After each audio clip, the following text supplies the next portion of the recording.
මගේ ළමයිනේ ඒප්‍රයිම් කඳුරටේ එල්කානා නම් මනුෂ්‍යයෙක් සිටියා. ඔහුට භාර්යාවන් දෙදෙනෙක් සිටියා. එක් තැනැත්තියකගේ නම හන්නා. අනිත් තැනැත්තියගේ නම පෙනින්නා. ළමයිනේ පෙනින්නට දරුවෝ හිටියා. හැබැයි හන්නට නම් දරුවෝ හිටියේ නැහැ.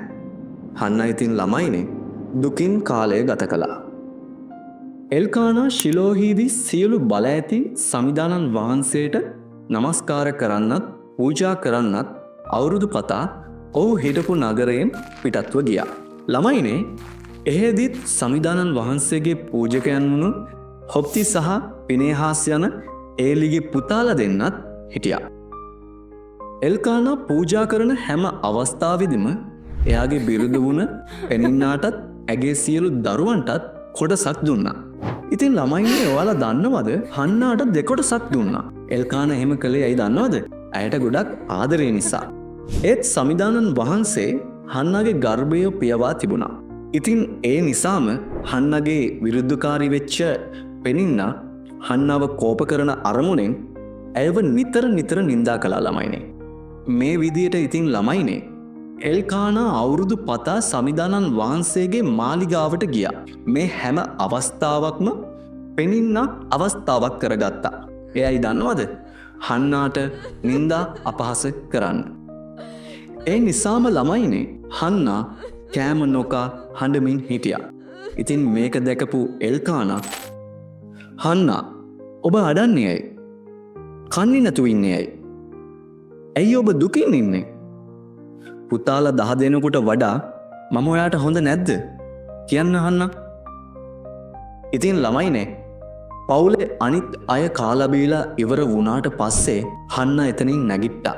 මේ වෙලාවේ ළමයිනේ එලී නම් පූජකයා සමිදානන් වහන්සේගේ මාලිගාවේ උළුවහව් කණුව ළඟ එතන තිබුණු ආසනයේ ඉඳගෙන හිටියා. ඒ වගේම හන්නත් ගොඩාක් දුකින් ඒ වෙලාවේ හිටියේ. ඇය සමිදානන් වහන්සේට යාඥා කරමින් අඬ හිටියේ.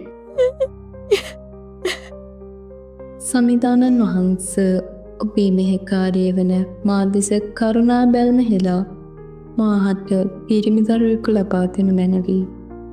එම දරුවාව මා මුළුමනින්ම වහන්සේට කැප කරන්නම්. ඔහුගේ හිසට කිසිදා දෙලිපියක් නොතබන්නම්. ඉතින් මේ විදියට ළමයිනේ සමිදානන් වහන්සේගේ ඉදිරියේ ගොඩාක් වෙලා යාඥා කළා. ඉතින් ළමයිනේ පුදුමයෙන් වගේ පූජකතුමා මෙයා දිහා බලාගෙන හිටියා. ඇයි දන්නවද? කට හෙල්ලුනොත් ඇයගේ කටහඬක් පූජකතුමාට ඇහුනේ නෑ ළමයි. පූජකතුමා ඉතින් හිතුවේ ඇය බීමත්ව ඉන්නවා කියලා. පූජකතුමා වහාම එතනට ආව ළමයිනේ. දරුවා ඔබ බීමත්වද සිටින්නේ? වෙරිමත ඔබෙන් පහවෙලා යන තෙක් කරුණාකර දේවමාර්ගයෙන් පිටත ඉන්න. ස්වාමිනී මම මුද්දික පානය බිව්වේ නැහැ. මම ගොඩක් දුකින් ඉන්නේ. මම මෙහෙම යාඥා කර ඉන්නේ මගේ දුක දරා ගන්න බැරුව. හොඳයි දරුවා. ඊශ්‍රායල් වරුන්ගේ දෙවියන් වහන්සේගෙන් ඔබ කළ ඉල්ලීම ඔබට නවරදවා ඉෂ්ට කරයි. ඈද ළමයිනේ කඳුළු පිස දමමින් එතනින් පිටත්ව ගොස් කෑම කෑවා. ඊට පස්සේ ළමයිනේ ඇයගේ මුහුණ මලානිකව තිබුණේ නැහැ. පසුදින අලුයම එල්කානා සහ ඔහුගේ පවුල නැගිට සමිදානන් වහන්සේට නමස්කාර කළා.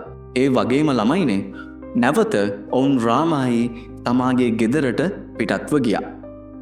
එල්කානා එදා රාත්‍රියේ ඔහුගේ බිරිඳ වෙන හන්න සමග එකතු වුණා. සමිදානන් වහන්සේද ඇයගේ යාඥාව සිහි කළා. ඇය පිළිසිඳගෙන නියම කාලයේදී පුත්‍රයෙකු බිහි කළා.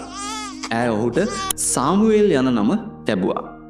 ඉතින් ළමයිනේ වෙනද විදියට එල්කානා සහ පවුල අවුරුදු පතා බාරයන් ඔප්පු වෙන්න සමිදානන් වහන්සේගේ මාලිගාවට ගියා. ඒත් ළමයිනේ මේ පාර හන්න නම් ගියේ නැහැ. ඉතින් ළමයිනේ එල්කානා ඇහුවා ඇයි ඔබ මේ පාර මාලිගාවට එන්නේ නැත්තේ කියලා. එල්කානා මේ ළමයා මට ලැබුණේ සමිදානන් වහන්සේගේ කරුණාවෙන්. මම පොරොන්දු වුණා මේ දරුවව කැප කරන්න. ඉතින් කිරිවැරු පසු මම මාලිගාවට එන්නම්. හන්නා ඔයාට හොඳයි කියලා හිතන දේ කරන්න. දරුවා කිරිවරණතුරු නැවතිලා ඉන්න එක ඔයාට හොඳයි. ඉතින් ළමයිනේ හන්න දරුවට කිරි දුන්නා. මේ විදිහට කාලය ගෙවීගෙන යනකොට දරුවට කිරි දීලා ඉවර වුණාම 3 අවුරුදු වස්සෙකුයි පිටි ටිකකුයි මිදියුස බදුනක්ද අරගෙන දරුවන් එක්ක මාලිගාවට හන්න ආවා. මාලිගාවට ඇවිල්ලා ළමයිනේ ගොන් වස්සව පූජා කරලා පූජකතුමාව හම්බ වුණා. ළමයිනේ මේ වෙලාවේ ඔවුන් සමිදානන් වහන්සේට නමස්කාර කළා.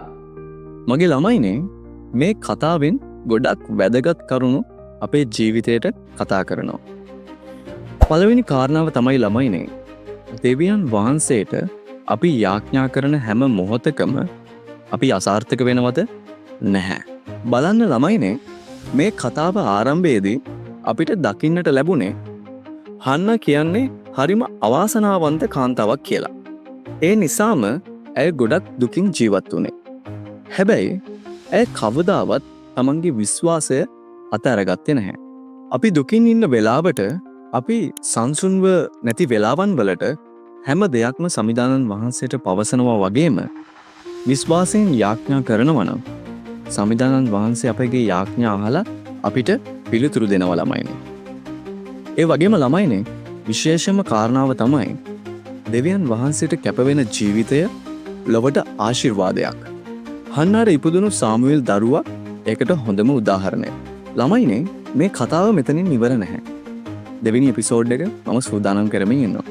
සාමුවෙල්ගේ කතන්දරය ගැන දැනගන්න මාත් එක්ක දිගටම එකතු වෙලා ඉන්න. අදට මම සයනට වෙනවා. ඔයාලා හැමෝටම ජේසු පිහිටයි.